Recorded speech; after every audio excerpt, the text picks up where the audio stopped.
Danseuse, chorégraphe professionnelle, chanteuse, humoriste web, chroniqueuse radio et télé. Priscille la dégameuse touche à tout et ça lui réussit.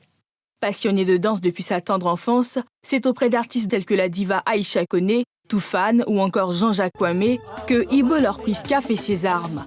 Mais c'est en 2015 qu'elle se fait véritablement connaître du grand public ivoirien à travers des vidéos humoristiques qu'elle poste sur Internet. Les internautes sont très vite séduits par ses dégamages. Il faut dire que la particularité de mes vidéos, c'est qu'il y a toujours un message. Tu vois, il y a toujours un message, il y a de la sensibilisation. Et puis, on se remet en cause, on essaie d'attirer l'attention sur des choses qu'on vit, qu'on fait, qui ne sont pas forcément bien, mais dont on ne s'en rend pas compte. Voilà, c'est un peu ça ma particularité. Avant maintenant d'ajouter ma touche dégameuse et voilà, tout ça dans un contexte hilarant.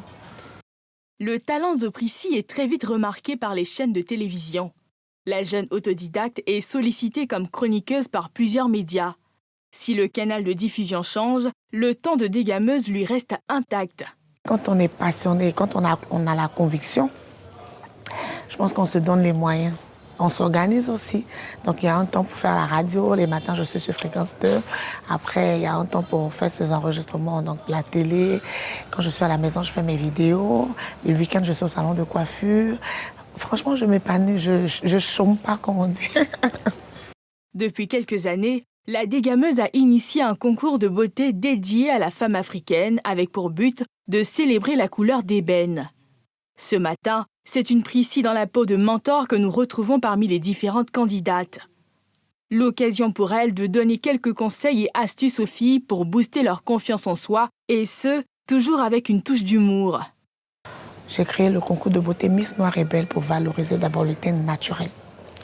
Valoriser le teint naturel, célébrer le teint noir, donc la teinte noire en particulier, et permettre à mes sœurs là de pouvoir s'exprimer, de pouvoir avoir leur place. Au-delà de l'aspect concours, il y a l'aspect acceptation de soi, il y a l'aspect intégration, parce qu'il faut dire que beaucoup sont encore complexés.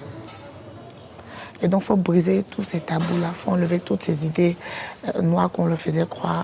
Et les participantes semblent bien apprécier l'initiative. C'est une expérience première pour ma personne de participer à un concours qui met en valeur le teint noir. Ça me fait vraiment plaisir. Je rencontre de nouvelles personnes. J'apprends aussi de nouvelles choses sur d'autres personnes qui viennent d'endroits différents. Donc franchement, pour moi, c'est vraiment un plaisir et j'espère que tout se passera bien et que la meilleure gagne. J'ai décidé de participer à ce concours parce que j'aimerais mettre en avant ma peau noire que j'ai vraiment négligée pendant plusieurs années. Voilà. Celle qui compte plusieurs cordes à son arc est suivie par près de 500 000 abonnés sur les réseaux sociaux et possède 2 singles à son actif. Ma vie sur terre est devenue compliquée depuis que tu es partie, maman. Bienvenue Priscille, ça va? Bienvenue. Aïe, les jolies femmes. Bienvenue chez nous, comme on dit. Oui, chez nous. À quoi va? Chez moi? Ben oui, c'est ça. Bienvenue. Nous sommes les femmes d'ici. Nous sommes les femmes d'ici, exactement, ma chérie. Donc, Ayoka. Tu as trouvé. Après, il y a une chose que moi, j'adore particulièrement chez toi, c'est ton énergie. C'est-à-dire que tu débordes d'énergie, tu as une créativité pas possible, et puis tu excelles dans tout ça. Où est-ce que tu tires cette énergie-là? Ouais. Chez nous, les enfants du ghetto, on dit quand tu es déjà né, là, tu n'as pas le temps. Ouais. Tu es déjà là. Tu as un objectif, tu as un but précis. Donc, tu ne vas pas comme on dit, dormir sur tes lauriers. Tu vas pas traîner le pas. Mais c'est ça, tu ne vas pas tourner le pas. Quand tu sais que tu es l'aîné d'une famille de 7, devant, derrière de ta famille, c'est toi. Tu vas t'asseoir. Non. Mais le fait de toucher à tout comme ça, est-ce que tu te perds pas un peu? Absolument pas. Au contraire, c'est une grâce pour moi. Je n'ai pas demandé, je n'ai pas cherché. Le Seigneur a regardé dans ma vie, il a dit, Célène n'aime pas l'école. L'école, elle va pas aller loin là-bas. Ce que je vais lui donner pour qu'elle puisse avoir à manger là, c'est tous mes dons, c'est tous mes talents. Et j'en suis consciente justement, je suis chanceuse parce que tout le monde n'a pas cette grâce-là. Donc il ne faut pas être ingrate. En tout cas. Voilà, il ne faut pas être ingrate. Et comme je fais ça avec passion, avec amour, donc je ne sens pas forcément que c'est dur, mais c'est dur. Hein? Ouais. Mais justement, les choses n'ont pas été faciles pour toi, c'est ce que j'ai dit au début. Ouais. Qu'est-ce que tu as traversé pour être celle que tu es aujourd'hui? Quelles ont été les difficultés que tu as? On veut commencer là. On va terminer. Faut dire un peu quand même. Si on veut commencer là, bon, ça, s'il ne nous faut pas un documentaire. En tout cas. Mais après, c'est clair, on va pas trop se lancer des fleurs, on va pas se vanter. Je suis pas la seule à avoir souffert dans la vie. Je sais qu'il y en a qui ont forcément vécu pire que moi. Mais déjà, tu as la jeune fille là qui tombe enceinte, très jeune. Qui tombe enceinte très jeune, d'abord qui vient d'une famille avec pas grand moyen, tu vois, avec pas grand moyen. On a grandi dans le ghetto, dans les quartiers et tout. Et puis, donc, tu te retrouves très jeune enceinte. Après, il y a maman qui n'est plus là. Après, c'est difficile avec papa et les autres frères. Et toi, en tant qu'aîné, tu ne vas pas suivre papa et tes petits frères, tu vois. Moi, je ne dirais pas malheureusement, mais mes frères, par exemple, il y a une très grande différence entre mes petits frères et moi. Ils ne sont pas encore autonomes, mes petits frères. Ils sont très petits, très petits. Donc, ils sont un peu... C'est moi qui gère un peu toute la famille. Et donc, toi, en tant qu'aîné, quand tu te retrouves déjà face à ça et que c'est un peu difficile chez papa, tu ne vas pas le suivre encore, venir ajouter un autre bagage, déjà qu'il doit gérer ses petits. Et donc, tu te retrouves dans la rue. Tu vois, oui, j'ai fait la rue. C'était bien chic. Précis. La rue était chic. Là-bas, je dansais. Pour la petite histoire, dans la rue, je vendais, tu vois. Et nous, on était payés sur ce que tu gagnais. Soit en fin de journée, si tu as vendu les 2 tasses là, on t'enlève les 100 francs, les 200, et c'est ce que tu gagnes.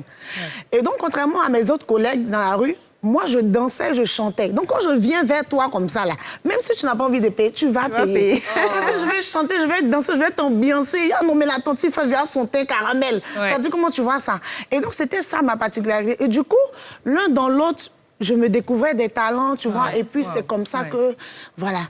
C'est très bien, Prissy. Moi, je t'admire. C'est très, très bien, franchement. On va parler du concours Miss Noire et Belle. Miss Noire et Belle. Est-ce qu'aujourd'hui, tu es soutenue? Comment ça se passe? Oui. Il n'y a même pas 24 heures. On a parlé de soutien, mon UCV est sorti. Il n'y a même pas 24 heures. Maman qui a dit, j'ai fait un post sur ma page justement pour dire aux gens, mon argent avec lequel j'ai commencé, là, parce que c'est important, demander de l'aide aux gens, mais il faut commencer quelque part. Et puis, il faut prouver aussi, faire tes preuves, voilà. Mon argent avec lequel j'ai commencé, là, ça ne suffit plus. Pour ne pas dire c'est fini. Donc, la caméra où on regarde et puis les gens te donnent l'argent. C'est ça. C'est là. Mon argent, là, c'est fini. La finale, c'est demain. On est aujourd'hui vendredi. C'est-à-dire que jusque-là, après l'émission, quand vous finissez de regarder, là, c'est pas pour moi, c'est pas à moi que vous donnez. Ça, ces jeunes filles-là, vous leur permettez de s'assumer, de s'exprimer.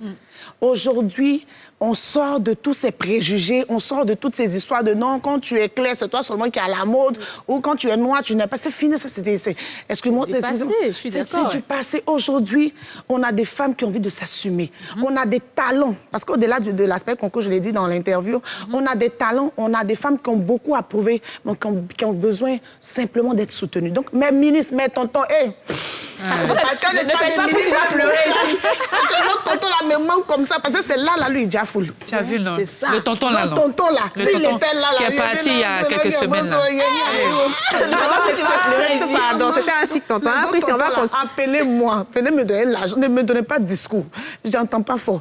Ils vont te donner sous le haut parrainage. Non, je ne veux pas un parrainage donné en même temps.